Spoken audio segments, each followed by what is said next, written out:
Hi hello नमस्कार समस्त को से पुराना शाढ़ी रे नुआ डिजाइन गोटे आउ समस्त परिचित चिकी आमर पिंधि से नुआ डिजाइन केमिति कौन जैकेट स्टाइल है चलतु देखा नुआ डिजाइन को केमती कौन है मैंने एक्चुअली फिटिंग बहुत ही सुंदर है मैंने ब्लाउज टा स्पेशली मो मन किणी नहीं बहुत सुंदर फिटिंग स्कर्ट मु एक्चुअली 3 पीस सेट एथिपई कही कि मते इच्छा थिला गोटे बनैबा पई एंड देन ऊपरटा मु ब्लाउज करछि बट आपण माने टॉप स्टाइल रो भी करि परिबा आई मीन आउट के लॉन्ग भी करि हबो आई गेस जो माने चाहिबे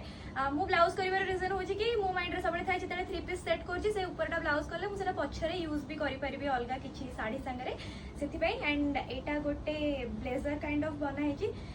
साड़ी रे बनाई and I am so happy कि एटा माने फिटिंग बहुत ही सुंदर है मु एते सुंदर फिटिंग तो एक्सपेक्ट करि नथिली specially skirt I mean blazer तो हमर पाखरे आगु लोक बनै छथि मु देखि छी एंड ब्लाउज मु निजे भी बनै छी बट स्कर्ट रो फिटिंग एते सुंदर आसो बोली मु भाबी नथिली this is looking very nice I am so happy thank you so much आ जो माने भी चाहौ छथि एमती बनैबा पे या फिर अलगा किछि भी डिजाइन बनैबा पे से माने को मु तो डेफिनेटली सजेस्ट करबी कि आसंतु वस्त्रम बुटीक आ आपनकर ड्रेस बनै के लेके जातु थैंक यू।